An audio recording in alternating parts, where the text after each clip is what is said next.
Welcome everyone to episode number 3 of Brisbane Based, featuring entrepreneur, tech startup, investor, and Shark Tank star Steve Baxter.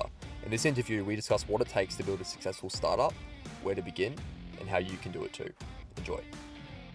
If you'd prefer to listen instead of watch, head over to any of the podcast platforms listed on screen, including Apple Podcasts, SoundCloud, Spotify, and Stitcher. Steve, thanks for coming on the show. No problems, thanks for having me. Mate, delighted to have you on. Like I said before, the name of the show is Brisbane Based, so it's a business podcast, and obviously your business pedigree is second to none. But what I find more interesting is that your passion for Brizzy. I can't really find more people who love Brisbane as much as you, mate, and Queensland more generally. What is it about here in the city that you love so much? Well, it's probably Queensland and then Brisbane, to be quite honest. Yep. So I was born in Cloncurry, Yep. Grew up in Emerald in the Bowen Basin, where the world's best thermal coal comes from.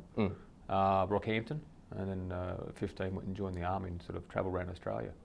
I prefer Queensland. Lots of places in Australia I like. Brisbane's the easiest place. I prefer cities. I think cities are a lot easier to live in, and that's not trying to say anything disparaging against people who live in the regions, not by any stretch.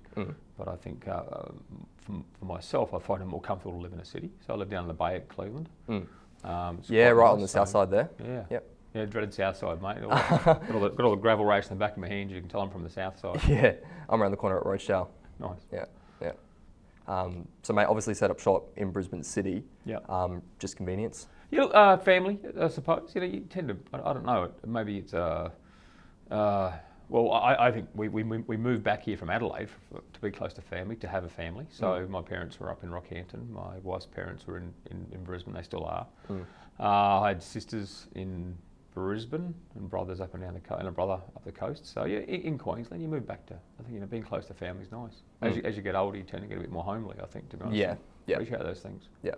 And so I think a lot of what you're doing nowadays, everything obviously here at Transition Level Investments, but River City Labs, the Startup Catalyst program, spreading that startup Ebola as you coin it. I think a lot of what you're doing is predicated on the fact you think Brisbane and Queensland as well can be doing a lot better than we're doing right now. What is the main problem you're trying to solve at the moment? Why are you doing what you do? Why am I doing? I think my mother cursed me to care. I think that's probably the biggest reason, to be honest. It's hard not to. I'm also at heart a very big complainer, but I believe you have to buy your right to complain. So I think if I'm trying to change, if I see something I don't like, I want to complain about it, but I also want to try and fix it. So why is that? I think that the world's in a really weird spot from about 2010 onwards, in that it's really, really inexpensive to start a business now. And I'm talking about sort of tech startup, techie, network, internet type businesses. It used to be hundreds of thousands to start one of those businesses. It's now thousands, not even tens of thousands, but thousands. So that doesn't help us, because the people in a favela in Brazil and South America can afford that, not just us here. The high capital bar used to protect us, it no longer does. So competition is more rife. Yeah, global competition, yeah. Yep. So we're up against it in that respect. I used to talk a little bit disparagingly of the traditional industries in Australia. I don't. We're built on that. It'll take a long time for us to displace the mining resource sector, for example. I'm probably most disparaging on the property market, to be honest, because I think it's a bit of a Ponzi scheme. Take it easy, mate. Not a Ponzi scheme. That's a wrong term, but I think we feed on ourselves with that industry. I don't like that at all. I'd love to see the tourism industry take off more. When you look at it, though, it's an industry that, if you were to characterise places to work with respect to the take-home pay, tourism industry isn't something you wish on your kids, if you know what I mean. So it'll have lifestyle benefits, for example. Mining and resource has a better take-home pay, but then you have the fly-in, fly-out, FIFO, 2 weeks on, 2 weeks off, whatever it might be. There's distinct disadvantages as well.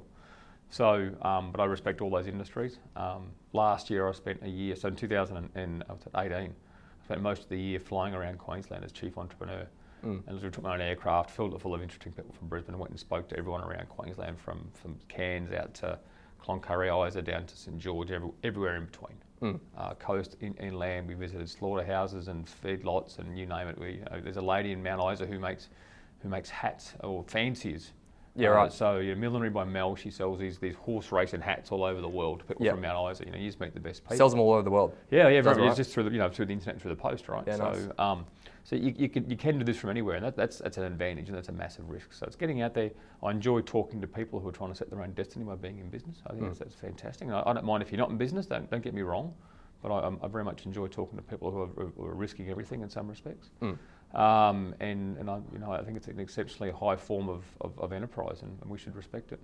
Absolutely. So I guess you touched on the whole tech startup thing, and obviously that's where you put a lot of your chips and your interests lie in that area. So is the main problem you're trying to solve, I mean, you want to see, I think I've heard you say before, you want more millionaires in Brisbane and Queensland, more multi-millionaires, billionaires even. Yeah. And do you think one of the best ways to go about that is to start a tech company, for example, and get into tech startup? It's definitely one way to do it. Entrepreneurship in general. One way to do it. We saw on the paper today, was it the Sisley brothers, at the Sisley family out of Bundaberg, who are watermelon growers worth $1.2 billion all of a sudden. Well, they got into small business debt. So, but it's amazing when you get into business where it leads. And you don't find out where it leads until you get into business. So yeah, we need more wealth. We need to be proud of wealth. We do have a problem in Australia, I think. Tall poppy syndrome. Yeah, but a lot of people confuse. There is a tall poppy syndrome. A lot of people look at I suppose the competitive hurly-burly of competition and call that tall poppy syndrome. No, it's not. That's just competition. If you don't let your competitors trying to haul you down, don't get into business. So tall poppy syndrome is when you're successful, you're attacked because you're successful and for no other reason. So we need to be careful of that, and therefore we actually need more success stories. We need more people sort of saying, hey, I want to be like that person there. And the best example in Australia has got to be the Atlassian success story.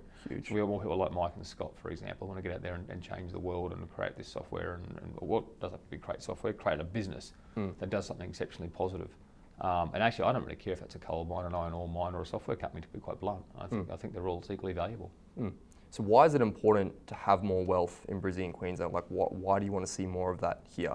To ask an obvious question. Well, it's Australia. We're all parochial, right? Yep. So, and people look at that as a disadvantage. When we actually founded this nation as back in 1901 under the Constitution, there was a concept of state-based competition. So we used to have individual income taxes set by state, for example. All these powers are now being devolved back to Canberra. So Australia, at a corporate level, at a jurisdictional level, looks the same almost across every state, which I find really disappointing. So the only choice you get to where to live in Australia now is based on climate. Do you want to be cold or do you want to be hot? Well, that's it, right? Because they're trying to make the schools the same, they're trying to make the university the same, they're trying to make the corporate laws the same, taxation rates are the same, and it's all a bit ridiculous, to be honest. We don't have enough variance in Australia, variability, variance, competition. So and I think the parochial, so state by states are still very parochial in Australia. I actually like that. People are disappointed by that. I actually think it's very, very healthy. I think it's because competition breeds lots of good things for a start. Definitely, tends to breed better outcomes for consumers. And that's just how it is. We're Queenslanders. We don't like the people in New South Wales, and I'm sure they don't like us. So they can go to buggery. Origin sex, that's it. So, mate, I'm proud. There's nothing wrong with being proud where you come from, be it from Australia. I'm mostly proud of being an Australian. I get carried a rifle for this country for 9 years. I'm very proud of that. 100%. So I've got very much a very patriotic sense. I'm be careful of words I use. You can't say anything with the word nation in it nowadays. You get called some sort of white supremacist, but I'm very much a lot of pride in our nation. I've got an immense amount of pride in our state and what we stand for, and the type of people that tend to live north of the border. Actually, I get that. The type of people who tend to generally live north of Nambour. To be honest. So it's an amazing part of Australia to visit. So you want to see change, and I guess the change you want to see is more wealth, and I guess the main thing that's going to drive that is entrepreneurship. Very always. In your opinion? No. The world over. The only thing that's actually creating new value and new jobs in the world in an outsized manner is entrepreneurship. Governments don't do that. All governments do is steal your money and waste it on something. Steal your money, they tax it. Sort of the same thing, really. Yeah, it's blind robbery in blind daylight, I should say. So are we on track to get to where we need to be in your view? So we're at X and we need to get to point B. Are we on track to do that? We're going in the right direction for sure. Yep. So entrepreneurship is very much in front of mind in the zeitgeist, I suppose, nowadays. If you know what I mean, it's an in topic, which is good. I think that Malcolm Turnbull did very little good when he was Prime Minister, except for one thing, which is probably the NISA, National Innovation and Science Agenda, and not the $1.6 billion he gave universities. I think that was all wasted, to be honest. But he instituted a lot of stuff under that program, including a lot of changes to the Corporations Act to take us more towards a Chapter 11 style US reorganisation system or bankruptcy. So in Australia, I think he took the bankruptcy rules from 7 years to 3 or 4 years as well. So whilst that might sound bad, I'm talking about bankruptcy. In essence, when you try a business, there's a high chance it's not going to work. Yes. Right, and a lot of times it's not due to the fault of the person or the people doing it, but it's due to the fault of timing, for example, or access to some form of market. So they've got some experience, they've had a go, it hasn't worked. We shouldn't say, bad, you can never do this ever again. We should say, look, fix it up, make sure your creditors are paid out. But as soon as we can, we need to get that experience and get it back into the game. So all the director safe harbors and ipso facto and the bankruptcy stuff was taking us more towards a system that lets us recycle those people back into business, because they're far better business people than the ones who were just starting out. So that I think was really, really good from sort of Turnbull, White, Roy and crew. They did really well there. Yep. So if we're needing more entrepreneurs overall, should everyone be an entrepreneur? Should everyone consider the entrepreneurial path? Is it for most people, do you think, in your view? Don't know. Yep. Obviously, it's an individual thing, but as a whole, should more people consider going into entrepreneurship? They should definitely consider it. The question is whether they should do it. Yeah. So, you'd hope that we'd give them a framework in Australia whereby that choice, I suppose they can consider the choice and hopefully the action's easy, to be honest. So I talk a lot to people who make public policy, politicians and senior members of public service, for example, and they want to know what programs they can do. A lot of it is about sort of getting larger companies to innovate, for example, because I think that's what it is. And it's like, you can't make a large company innovate. They don't care. They care about revenue. The only way you get them to innovate is you threaten their revenue. And how you threaten their revenue as a government is you encourage people to go into competition with them. So competition spurs innovation, not flowery words from prime ministers, to be honest. So for me, that we should make it really easy for people to start new businesses, really, really easy. And then we need to have an education system that pushes out lots of really high quality, well-educated young people, typically young, but they're typically going to be young, and not pick the winners. The only winners we should pick is high-tech, educated, young, and then let them go, because old people can't pick winners for young people, like yourself being like 21 or whatever you are. But so in all seriousness, every time we try, we stuff up. We'll pick the new latest technology, which we'll miss. Yeah. So and then make a business environment really easy that lets them flourish, lets them start, lets them flourish, and if it doesn't really fall over, let them actually dust themselves off a bit faster and get back into the game quicker. Sure. But as you said before, you need to make it easier for people to get into this game. But isn't, like you said earlier, it only costs a few $1,000s nowadays to get skinned in the game and get started. I mean, are people well enough resourced already to attack this problem and it is easy. It is easy, and there isn't much in the way. But I mean, I get asked a lot. I say I want young people to start businesses. And I say, how young? And I say, well, you do it when you've got the skills that you require. Skills, not education. Now that may come with an education. You get the skills that you require, and you have the network you need to help you. So you've turned up here with us, four mates have turned up here today to do this filming, for example. That's a network, right? So you can ping 3 friends and say, hey, let's go do some video podcast together. That's awesome, right? Yep. That's a network. Yes. So get the skills, get the network, and then, attack a problem someone's going to pay to solve. Lots of people will attack problems that no one really cares about, which is really quite disappointing. So you got to find a problem. No one cares about ideas. People care about problems. Find a good problem. Is success in entrepreneurship based on talent, or is it more so predicated on hard work? And lots of it? Both. You hear lots of stories over and luck. The harder you work, the luckier you get. All those sort of rubbish statements, which are true. Not rubbish statements, but they're true. But they're a little bit sort of backward looking. It's actually the thing about not having the skills and not having the talent. Is you can find it. You can find 3 mates who, between the 4 of you, probably got a fair bit of talent, if you know what I mean. A lot of synergy there. We hope. We like to think so. There you go. Well, you set the cameras up okay, so it's it's looking all right. We'll see if it turns out all right. But it's just so easy to get the skills. I mean, I didn't finish high school. I actually failed grade 11. I joined the army, spent 9 years as a technician in the army. Yeah. And then ended up buying 2 books to learn how to code computers. You haven't read many, have you? Only about 10 in your lifetime, I think you said. No, well, I did say that day, but it was an incorrect statement, because whilst I was asked what books I read, I interpret as being asked what business books I read. Business books, right. Yeah, so I've read a lot more since that statement, because I looked at that podcast and went, that's really sad. I bet up my game. Yeah, but E-Myth still your favourite? Say again? The E-Myth still your favourite? It's amongst there. So far as business one goes, E-Myth, because it's dreadfully simple advice. A lot of people sort of know and get at some sort of level, but when you put it in words, it's really quite enlightening. Key takeaways from that one? Process and procedure. So E-Myth, give me the spot here now. One Ben Horowitz's book, which is Hard Thing About Hard Things, is really good. Love that book. That is a great book. The story about the shit sandwich is fantastic, right? Yeah. No, there you go. When asked, the first half of that book I really loved. The whole story of how they built that that was really good to listen to. Clue Train Manifesto is quite good. Actually, Colin Powell's biography's got a lot of damn good business advice in it, to be honest. It was actually I really enjoyed that.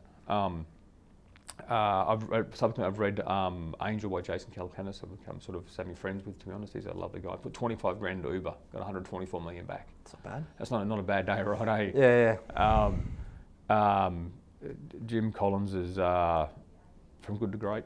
Yep. There's a lot of good ones out there. But otherwise, I really enjoy a bit of zombie, post-apocalyptic. I heard you do a lot of fiction. If you're gonna read, do something. Don't read nowadays. You listen, right? You just get audible. That's what I do as well. You put it on 1.15 times speed, and off you go. Yep, life hack. So, That's a Steve Baxter tip there. There you go. I'm not the first person to do it. Now, mate, we were talking about before talent versus hard work.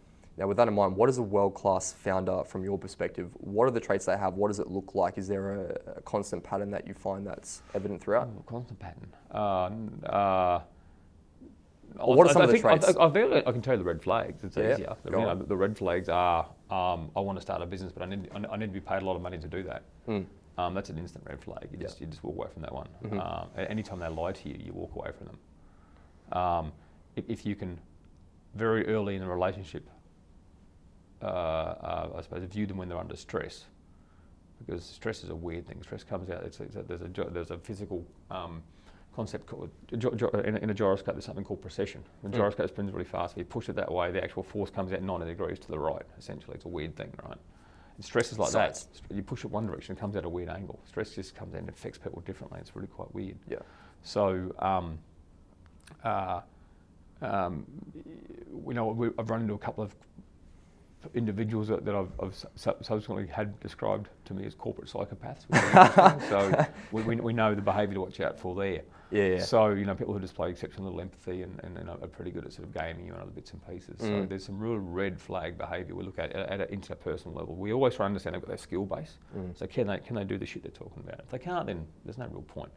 More the point, you're probably going to invest in them so they can hire someone who can, which is let's just bypass you and go to him.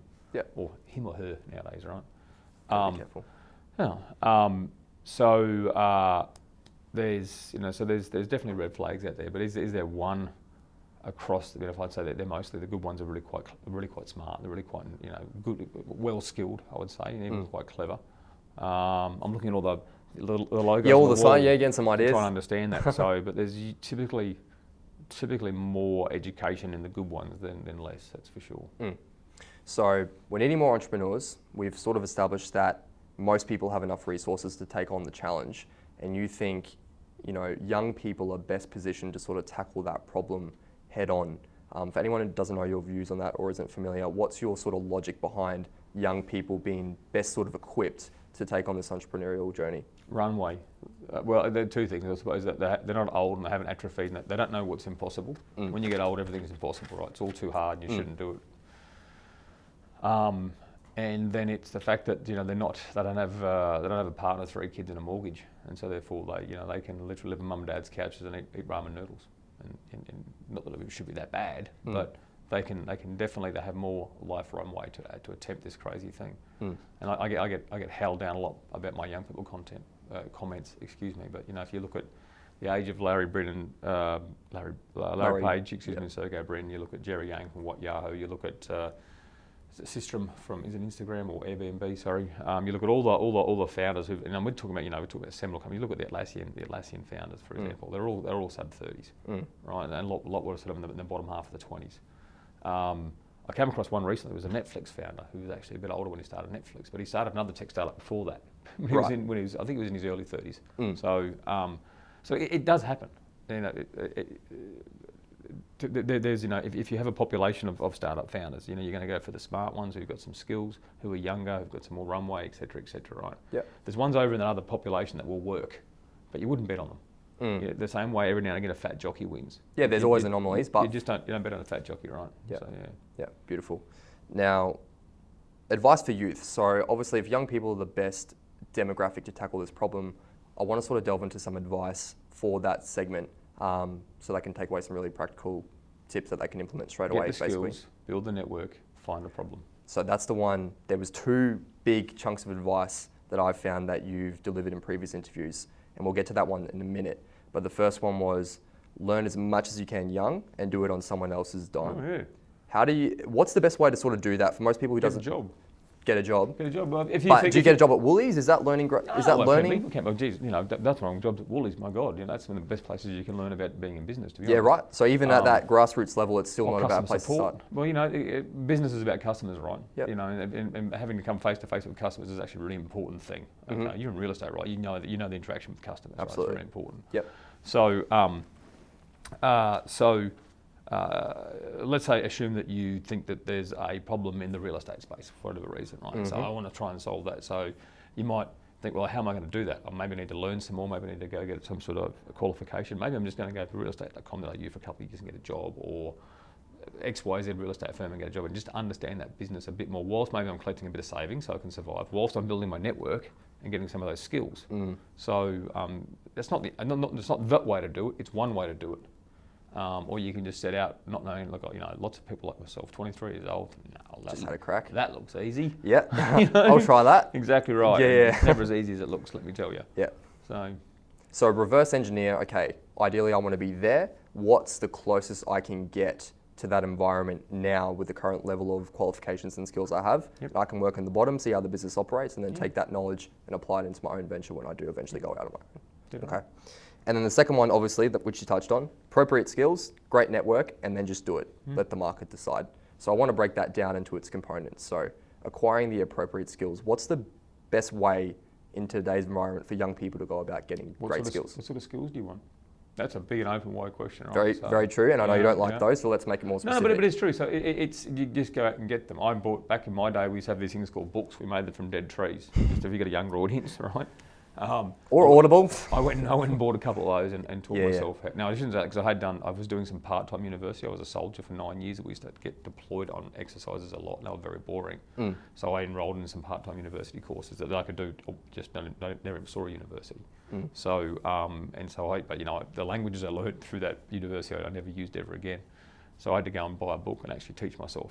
But the thing about computers as well, it's easy. What annoys me about tech startups is when someone says, like, I don't know how to write this or do that or build that. It's not like you actually have to get a gas axe out and a welder and actually physically build something. Yeah, it's not physically strenuous. You type it, you run it, it doesn't work, you change it. Steve, it's a finger workout, come on. It's a finger workout, but it's the fact that you don't blow anything up. Yeah, you know what I mean? It's actually the easiest way to prototype a business is in software, because there's actually no downside, no physical downside to what you're doing. So it's a lot different if you've actually got to build a shop or whatever it might be, where you're taking on rents and risks and the whole thing. It's the ultimate laziness if you don't want to acquire computer skills. I find that to me that's a red line as well. Yep. Okay, don't know how to do it, not going to do it, think it's below you, great, you're out. So so you just get the skills, work out where you can get them, go online. I mean, dear me, there's that much online learning. I mean, YouTube it, who knows, right? It's probably on there at the same time. So. Is that the question you want to answer? I can't remember the question. No. So where I was going with it, sorry, Steve, is I guess I wanted to ask you what your thoughts were on university and if that's still the best avenue for young people to go about getting their skills. It's an avenue. It's very good for a network. One thing I'll say about university is it's probably the best combination of skills and network. That being said, a lot of the skills you get at university aren't that transportable into the startup space. A lot of the stuff they teach you is quite dated, maybe more targeted to a larger corporate existence. So you have to be very careful what you learn. So yes, it's a pretty good backup plan too, right? If you've got a university degree behind you and your startup doesn't work, you're got something to fall back on at least. Yeah, very much so. A little bit less pressure. It comes with a cost as well. I don't think university is cheap. I think they've made it too expensive. I think they deliver poor value in that respect, to be honest. You're going to be left with some HECS debt at the end of the day. Understand the value. Always in life, understand the value you get. So university, but at the same time being able to get that network. Now, there's a business here in Brisbane you need to talk to. It's a business run by 4 ex-QUT grads. It's a business called Tanda. Tanda, yep. The software. Yep. So they're awesome lads, actually. I see them plastered all over LinkedIn. It feels like they have a gazillion staff. Everyone works at Tender. Yeah, no, they've probably got a good couple hundred by now. Yeah. Just really haven't taken any funding. God damn, you take some funding. I've heard you're trying to ram investment down their throats, and they're just like, Steve, don't need you. That's it, which is awesome, right? Yeah, that's good on. you know the best sort of capital you get to run your business is from a customer, not from an investor. It's the easiest, it's the most genuine, it's the most informative. So, but get those guys on your podcast. They're actually brilliant. There's 4 of them. Steve said it, not me. So, Tender boys, I'm coming for you. Good. And that's a really good example of a good set of skills, and they've formed a brilliant network. So, you know, that's a good example. Beautiful. And on the network, what are some great ways people can go about building their network nowadays? Obviously, we've touched on a few, but is there any really gold nuggets that you've got locked up there? Yeah, if you're in business, you know, find the business forums that count to you. Try and get to one meeting a week. That might always be easy. If you're in a metro area, that's a lot easier. If you're in the outer metro or in the regions, it's a lot tougher because it might only be one a month in your town and your area. But I suggest going to that. Every third or fourth one, just make it a random one. Make it something that's not 180 degrees to what you do, but it's 90 degrees to what you do. Just to understand, to find, to introduce more people. And if you go there and you don't talk to anyone, you're a bloody moron. If you go there and you talk to people you already know, you're a bloody moron. Connect. Spread. My word. Yep. Connect and spread. If you want a $10,000 outcome, you got to talk to 100 people. If you want a $100,000 outcome, you got to talk to 1,000 people. If you want $1 million outcome, you got to talk to 10,000 people. At least expose yourself to the potential of 10,000 people. So you know the numbers are big, and as you notice, there's actually no scale there. It just keep going up. It doesn't get any better the more you talk. Yeah, you can't scale having genuine conversations and connecting with people. If you don't like doing that in business, you're probably in trouble. So one of the best pieces of advice, roll up your sleeves and go and have more conversations with more people. Yeah. Beautiful. And the third part of your advice is just execute and let the market decide as to whether your business is viable. Also listen to the market at the same time, right? So yes, but also listen to the market. It's not just execute and blindly just, oh, that didn't work. Oops, here come the receivers. You don't want to do that. But listen to the market, have really smart product sense, so understand who's buying it, why they're buying it, what they're buying. And one of the best examples of this is actually Instagram. So Instagram started as a bourbon rating app. Right, I've heard you say. Blew my mind. Literally, it was like, have your little tipple of brown spirit in the US, malt liquor spirits as the Yanks call it. Yeah. And rate it, however you rate that stuff.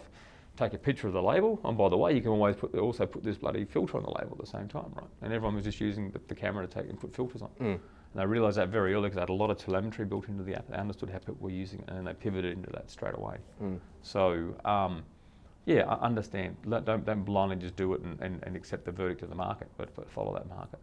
And I guess another key piece of advice there is if you ever get into a point in life when you are investing, it's invest in the right people and processes, not the right idea. If you back the right people, you can pivot on which idea or which problem you're solving, essentially. The right people don't follow a shit idea for too long, right? Yeah, no. So they might have they have an idea, the right idea, the good people have actually found a juicy problem, and they can execute a series of ideas to try and solve that problem. Right. So a pivot isn't changing your problem; a pivot's changing your idea. When you change a problem, it's a pretty bloody big pivot. And not saying you shouldn't do that, but just understand what you're actually doing. And you have a T-shirt, you're wearing your Clip Champ one today, but you have a T-shirt that says "Execution is everything." I do. What does effective execution look like? Just say someone has ambition to build, a company the size of Instagram. They want to build the next $1 billion company. What does effective execution look like in terms of days worked, hours worked in a day? You've got some pretty good questions here today. So I don't know if you should boil it down to hours and or days. But do you need to be working your eyeballs off? Is it 16 hours? But pretty well, yeah. Yep. I think that if you're not prepared to do that, then I think you probably shouldn't start. Whether you have to do that's another story. And I find that there's lots of step changes in businesses. So when we first started, we implemented various software projects, and this is back when we had to write our own software. CRMs didn't exist. We had 6 full-time sort of programmers on staff. So we'd actually go with a certain default set of day one software that I wrote, which was horrible to be honest. Then we got a programmer on, he made it better, and that got us a bit more efficient. But then as we grew, we had other issues. So there's always those step changes, and so we'd find that we work better, faster. But when you're growing a business and you actually get more spare time, you've increased some efficiency. You don't go fishing for a day. You just work harder. Reinvest your time. Yeah, exactly. So then, What's your thoughts on work-life balance? We did that once when we started Pipe. We said we're going to go once a month. We were going to go fishing for a day, and didn't happen. We did it once. Yeah. Yeah. And on that vein, obviously, young people working 6.5, 7 days a week in many cases. I mean, what are your thoughts on work-life balance for young entrepreneurs? Does it even exist for them? Is it an important thing to have? Yeah, make sure you get it. I didn't do that at all very well when I started, to be honest. So I made myself quite unhealthy, and sort of still feeling the side effects of that now. So don't do that. To me, it made sense at the time because I literally did feel that the longer I worked, the more successful that company was. So that's not to say it was all me, not by any stretch. We ended up having 65 staff in our first business, so there was a lot of people in that team. But that was the feeling when that wasn't true. I probably could have worked a lot smarter. So yeah, definitely look after yourself. It's not worth dying for. No. And you've retrospectively, you've acknowledged that you should have maybe looked after your health a little bit better, and that's something that you've fixed now. Five new operations, God knows what else. So just not worth it. Carried too much weight for too long. Yeah. So, yeah. You've said before, Steve, the average when you start a company, the average I think start to exit for successful exits is 8.7 years. Is that correct? Yeah. At what point, if you're a young entrepreneur and you've started that was about 2 years ago, we found. So it may have changed. Yeah, so it may have changed, but there or thereabouts. Yep. If you're a young entrepreneur and you've just started out, so let's just say you've been going for 2 or 3 years. At what point are you foolishly continuing on a bad idea, and at what point are you quitting too early in that journey? If it takes 8.7 years to do it right, at what point are you being a quitter, and at what point are you being stupid? Instagram was sold in 14 months, so there are the outliers in both directions. So what usually happens is that businesses go for a short amount of time and then dissolve, or they become successful, or they what I call go sideways into a lifestyle business or non-venture scale business. So where they might have, after 5 or 6 years, they might have $3 to $5 million in revenue, but that's been pretty flat. It's now growing at sort of 10-20% a year. And the founder's happy with that. They're just maintaining. They're pulling a wage, and they've got a lifestyle. It's now a business as opposed to a high growth, runaway rocket ship. So, which is fine. That's their choice. But yeah. Well, that just might be how it lands. If you know what I mean, they've tried in their space. That's the size of the market they can get for whatever it might be. But there's no way that a venture operator can get a return out of that. No way that an investor can get a return out of that. Or very hard to get a return out of that, I should say. So there's a lot of what they call those sideways failures. But in essence, at some point you run out of cash. If you're not making money, you'll only convince investors to invest in you for so long before that everything stops, right? Yeah. So there's going to be a natural endpoint at some stage. Yeah. So. Now, let's just say someone's like real estate, mate, where all the housing prices just go up and you guys just keep selling to each other all the time. It's not like that at all, right? Yeah. Now, let's just say someone's watching or listening out there and they've said, "Okay, Steve, you've inspired me. I want to get into business now." Good. Go and do it. From your perspective, what is the best business to start? Is it B2B? Is it B2C? What's the industry, product or service? If you could design a perfect business, what does it look like top down? So it would be one where, the perfect business. What would be the perfect business? Is it tech? Is it tech? Yeah, is it software that scales? No, it's mostly tech. So it's tech in that. So what tech and what scale? But you got to understand what scale is. Scale is where you can have $1 in expenses and get $100 in revenue. Right. That's what tech at its best can allow you to do. Right. So you want a business where you have high margins, or at least high subsequent or high downstream margins. So where and you have low overhead and costs. This is all just type stuff, right? You would want a wide diversity of customers, so you're not threatened by customer concentration. If 30% of your customer base is one customer, 30% of your revenue base is one customer, that's a bad spot to be. You're vulnerable, yeah. Very, very vulnerable, yeah. So a very, very diversified set of revenues.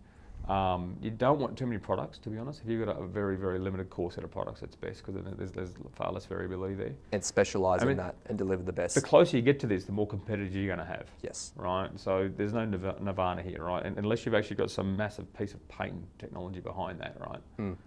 Protectable technology behind that, it's not going to happen. So, but heading off in that direction there is the best way to go, where you're exceptionally capital light, which you can be nowadays. And you've got something that people really want that they'll pay for. You look at businesses like SurveyMonkey. I'm pretty sure they've never taken a cent in investment. I might have that wrong. Right. I'm pretty sure they haven't. Yeah, and that's a name I think a lot of people would know. Yeah. I know this is a couple-year-old stats. I heard that the founders of that were taking home into the day something like 87 mil between them. That's every outrageous. year. Yeah. Just they go like, why are we going to get investment? Yeah. Why? So I might have that wrong. I might be saying it was someone. It was a digital marketing company, and they literally just found this business where people would just use their product, and they went, oh, wow, the money's just. How do we bank this stuff fast enough? Yeah. So yeah. It's awesome. Now, let's just say someone has really great skills in a particular niche. They have a great network in that space as well. They have a business idea that they can execute. They have all the aptitudes, that sort of thing, but they're not passionate about it. It doesn't get them up in the morning. It's not something that motivates them all that much.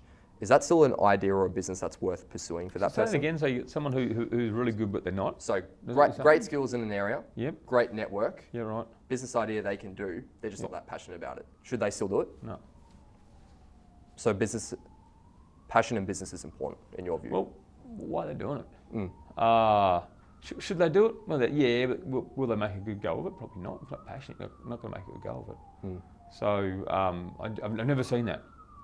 So that's never lined up. I think you've created a Frankenpreneur there. I've got no idea what that is. Well, it happens in sports. Can you imagine that? Frankenpreneur. You've heard it here first. But it's happened in sports. So there's a lot of NBA stars, for example, playing basketball in the US. But they just dial in rich. Those guys dial in rich. They go, I've got my contract. I'm rich as I've got the good-looking, Hollywood wife or partner, whatever it might be. So that's probably more of a motivation issue because of their wealth status. And good on them, right? I don't deny anybody that, because when you're a sports star, you've got 5 to 10 years before your body's wrecked. Yes. So you make as much cash as you can. I've got no problem with that at all. Yep. But that's different, I think. Okay. Yeah. Execution is important. What does an appropriate amount of planning look like? Depending on the business, once again. Yep. An appropriate amount of planning would be informed planning. So I talk a lot about having a lot of telemetry in your business.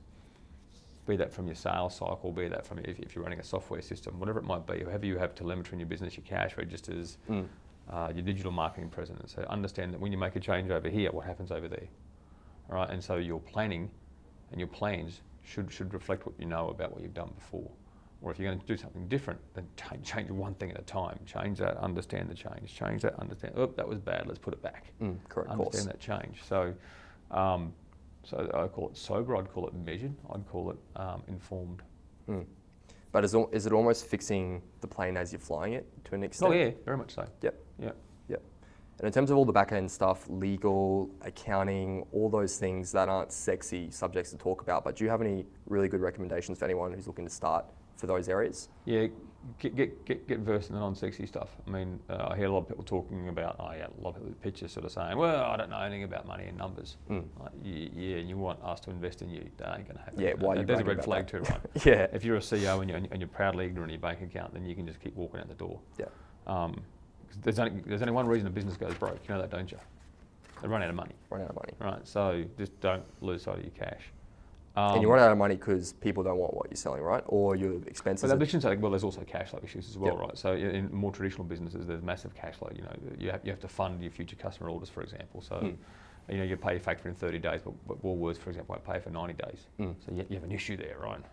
So there's lots of in cash. So when I say it's cash flow more than cash, I should say. It's a lack of cash flow that kills businesses.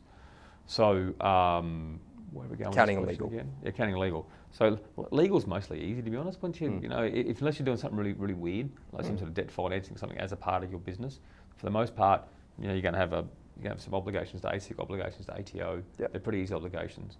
Not rocket science. No, not rocket science. And you'll find some exceptionally good value, cheap advice. If you're paying more than $5,000 a year in business, for a small business, if you pay more than a couple of grand a year for accounting and legal advice, got the right accountant. Or you're probably doing bad shit. Yeah. Right? So, but for the most part, it's not cool to just say, well, I don't know that stuff and I don't have to. Yeah, you do. Get savvy in it, learn it. Okay. Do you need belief in yourself and in your business? If you have an ambition to build something big, do you really need to truly believe it every day when you wake up in the morning? Probably.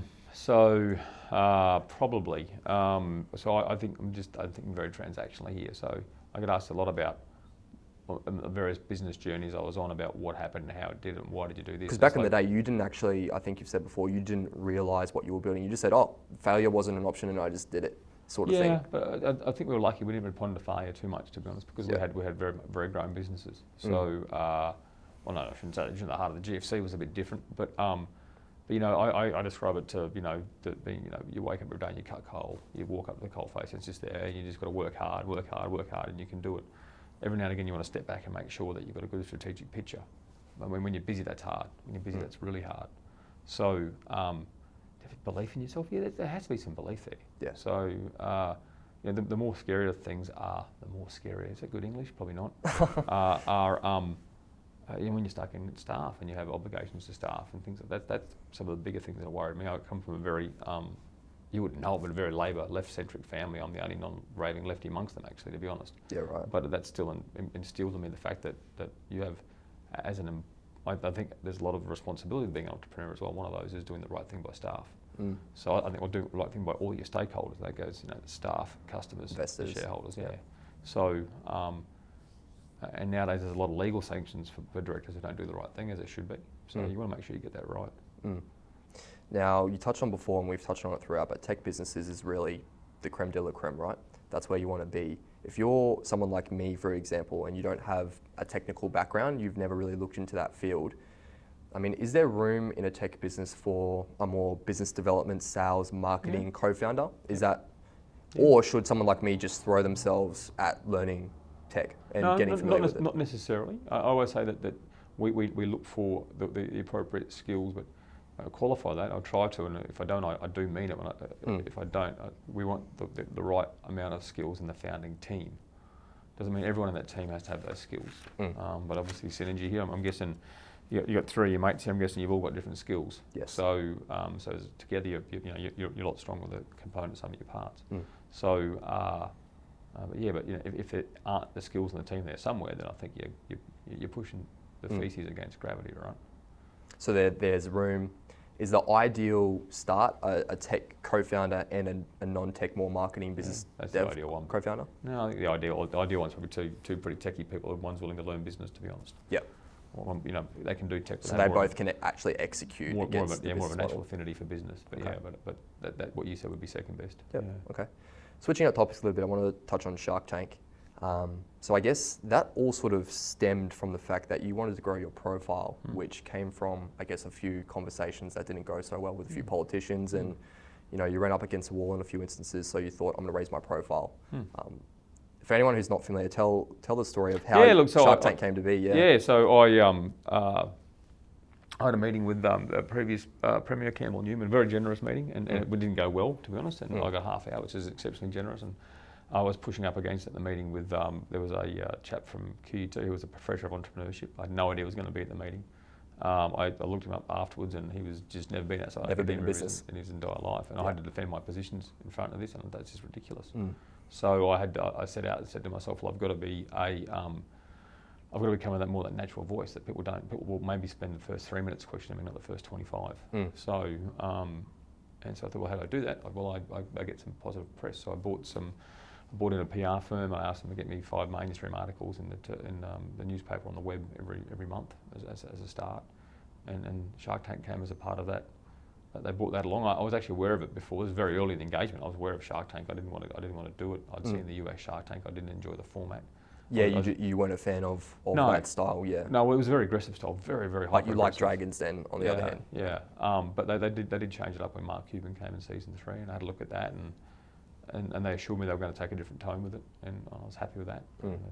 Did the audition, they told me no, we were after 5 sharks, the 6th best shark, which is what you tell a 4-year-old, right? But the funniest part of that is that right before that audition, what happened with your plane, mate? For anyone who doesn't know. Yes, I know the plane. So it was just I did the only time I had a varble was when I was out at Archerfield of a twin turbine high wing aircraft called the Twin Commander, and we had to do some training that week. CAS were about to change the licensing regime. If I didn't get the training done that week, then I would be locked out of being able to fly that aircraft, which subsequently happened.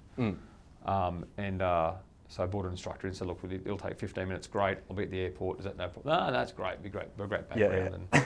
And so I brought 2 instructors along as well to do some training on the aircraft. Because I don't fly much, so I fly with other commercial pilots a lot.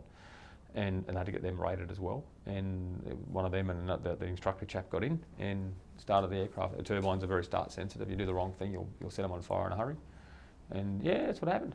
Set on fire. Yeah, well, it's a turbine fire, which is interesting. So it means you overtemp the engine, which is expensive. But the guy who did it had more than 50 hours on his logbook, and my insurance covered hot starts if the instructor, if the person doing it had more than 50 hours. Yeah, that's good. But you weren't too happy at the time. I think you said, was it $1 million worth of gear? The engine's about 700 grand.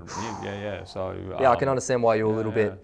I think in the end it was grumpy for that interview. I think we did a hot section in the end and something else I can't recall now. Yeah. But it was all good. And so 6 bets, and then I guess the cards, the tables turned, and then all of a sudden you were given notice. Yeah, I took 2 days notice. Had 2 days notice to go on the show. They flew into Sydney, went down to Bondi Junction, tried on some RMs for the first time. Thought, this is comfortable. Yeah. They first billed me as a country shark, which I thought was pretty funny. That's interesting. And then, if it was a Friday morning, I was sort of sitting in the studio in a chair, then all of a sudden this lady came through this door pushing a pair of prams with some dogs in it. Yeah. Asked for 600 grand and pitched away. Yeah, I turned to Janine and said, I feel like I'm on candid camera. Just, on 2 mornings ago, I was, just doing other things basically. Mm. Yeah. What's it like being on TV? It's a lot of fun. I mean, there's negatives to it, but I think there's far more positives, to be honest. To be quite conceited, it's a little bit of celebrity is bloody enjoyable, to be honest. So I've met so many beautiful people. I've met some dicks as well. But for the most part, everyone I meet is very, very generous. Yeah, you got a few trolls online from but yeah, it's all right. They got nothing better to do. They're sitting in their mother's basement playing with their cats. Exactly right. It's fun. Get together. Not this year. We got council, obviously. So it ran for 4 years, 2014 to 18. Yeah, and I was very happy. Run. I was happy to get 1, and so when they said number 2, I'm like, oh, gee, it was okay. Yeah. And then ended up being 4. Yeah. So it's a lot of fun. We met a lot of good people. Everyone in and around that sector's quite interesting in their own right. I've made some great friends. We've got a couple of cracking investments out of it, to be honest. So very happy in that respect. I'm hoping that it's been a net positive for people who've consumed that content. Absolutely has, because I think Shark Tank was definitely, at least anecdotally for me, it was your introduction to a lot of Australians. That's how they came across your profile. So I think with the start goal being to increase your public profile, I think it did its job. Yeah, it wasn't too bad. You stick your face on TV and you get a meeting with anybody, to be honest. So there's been some funny moments as well, with that sort of stuff. I said, a little bit of celebrity is a bit of fun. And how would you describe your level of commitment nowadays to personal brand? Is it something that you're focused on, or that you think is important for you? Important. I mean, it seems a shame to waste what was built up, if you know what I mean. Yes. So we're trying to understand the sort of post-Shark Tank world. It hasn't gone away yet. The technical term is they're resting it, whatever that really means. Putting it on ice. Yeah, I think it's nice. It's just, like I said, it's just so we don't get upset and start throwing things around the room. So my day job is what I do in Shark Tank, except it takes us sort of 2 to 6 months to make a decision. That's and it's not filmed. Yeah. And it's not filmed. Yeah. So, but there's a lot of DD. There's a lot of, even post Shark Tank show, we'll spend 2 to 3 months doing the due diligence on the teams we invest in. Because not all the deals, I don't think people know, not all the deals actually go ahead, because some things fall over afterwards. Some just don't want it. Some just come in and say, no, it's fine. I actually don't want this. I just wanted to be on TV. Yeah. And are that frank? Well, or do they disguise it? We found out after season 1, we were probably in season 3, we sort of said, we're having a lot of big failure rate with their DD, and we worked out that they just didn't want the deal. Right. So we sort of went to them and said, look, if you don't want the deal, just tell us early. Yeah. Just don't have us waste time. We'll keep quiet, and let's not waste time. So if Channel 10 asks us, we'll say, yeah, we're still in DD. So they get their TV ad, which is fine by me. But I'm not going to put because $800,000 a year in expense out there to do my DD. I don't like wasting that. That's really expensive. No, not at all, mate. We do 8 deals a year, so that tells you what it costs to do a DD on a deal, right? I heard you had to employ someone directly to do it, and it was about $300,000 a year, roughly. Something well, like that. That was more than one person. The seven people sit out there, 5 full-time and 2 part-time. Yeah, wow. So we, if you were to allocate, that was based on allocating between Shark Tank and non-Shark Tank deals, essentially. So yeah, it's more than one person, that's for sure. Now, mate, on the Pipe Networks journey that you went on, now to skip all the hard work, to skip SENet, to skip it all to the day where it transacted to TPG for $373 million. It was 9 years ago now. There you go. Do you remember that day in March 2010 when the money landed in your account? Yeah, actually, that was interesting. So it was down at Novotel down near Wetandra, there on Adelaide Street. It's a Novotel, isn't it? Whatever it's called. Hotel on the corner there. Not the Novotel, it's called something. The Marriott Hotel, sorry, yeah. I've been back to that meeting room since we had the AGM there. It was, I remember this place. Nostalgia, yeah. I remember this place. It was quite anticlimax in the end. A lot of the shares had changed hands. A lot of the brokers actually pushed them into hedge funds. Right. People were just making a few cents on the deal. Yep. I think that was in mid-March, I want to say, 2010, it actually settled. We did the AGM and it settled. Mm-hmm. So we probably knew from mid-Jan, Feb that it was going to. That it was, at that point, it was just all mechanical, to be honest. But for anyone out there who will never get that experience to have that amount of money transact in their bank account all at once, what is that feeling like? What did it feel like to achieve that? No, it's a bloody good feeling. There's no denying that at all. We've had exits since that have sort of had similar moments as well, to be honest. So, look, it was, there was no check involved. There was no big cardboard check. We hit print screen on the banking. And that was that? On the online banking, we sort of stuck it. We stuck it on with blue tape to the wall in the office at home. Yeah. And then about 2 weeks later, we were doing a renovation. They just came away and demolished the whole wall and took that away, and we lost it. Yeah, and I'm like, it's a bit of a shame. Right. That's Gonski. It's a bit of a shame. It's yeah. all right. What was more gratifying? Was the process of building the company something you look back on more fondly, or was that day really the climax of it all? Building, it's far more fun to build than sell. Yeah. It really is. So no doubt about that at all. So those early days when you're struggling, when you've actually got traction in the market, and you start realising things are working, that's really exciting, to be honest. So, we went through some big lows on that one too. The GFC would be one that sticks in our mind quite starkly. So. There's two sides of each coin. For every bit of good that happens, there's a bit of bad on the other side of it. So, yeah. Mate, just before the last question, for anyone out there who's curious and wants to find out a bit more about you, where should they go? Google. Google, yeah. Your website? So, Instagram? stevebaxter.com or .net.au, I think it is. I think it's .com, yeah. Yeah, .com is, someone else looks after that for me, right? Yeah. There's a Facebook page. I put a fair bit of stuff out there. You'll see a fair bit of my politics on my Facebook page. I'm off Twitter now, because I think Twitter's just it's an absolute lefty swamp. It's just this dumpster fire of shit opinions and nameless, faceless cowards. So stick to Facebook. Stick to Facebook. Stick to Facebook, guys. Twitter, nameless Facebook. Twitter, cesspit of nameless, faceless cowards. Hope no one from Twitter watches this. Well, it's true. I mean, you just sit there and literally, it's equivalent of walking down the street and having someone wind down the window and yelling obscenity at you. Yeah, just barrage you. And you're expected to fucking reply to them. Yeah. Going, that's not going to happen, right? Yeah. I mean, it happened one day. I was actually over near the Chandler office. I was walking somewhere. Might have been on a bloody Lime scooter. I can't remember now. And I'm waiting across the street, waiting for the light to go. And this guy is just trading, he's looking over. It's one of these really sort of cool, sort of half celebrity sort of stories. He's looking over. And I actually thought I recognised him. I thought it was somebody else. I thought, is that Matt? Is that Matt? I'm looking Who is that? Yeah. Puts the window down and he goes, nah, mate, you don't fucking know me, but I fucking love your work. I'm going, thanks, man. It is thank you very much, type thing. Well, that was pretty cute. So it was. It has its moments. Yeah. Notoriety is not all bad. Yeah, that was actually sort of a beautiful moment. He's sung it out and everyone's looking around. Hey, that's awesome. That's awesome. Mate, last question. You're at the point in your life in the future where you're looking back on everything you've accomplished and everything that you set out to do, and really looking back on everything. What do you want your legacy to be? What do you want to have achieved? What do you want people to remember you by when everything's said and done? Father, husband, soldier. Father, husband, soldier. Mate, thanks for coming on the show. No worries at all. Cheers.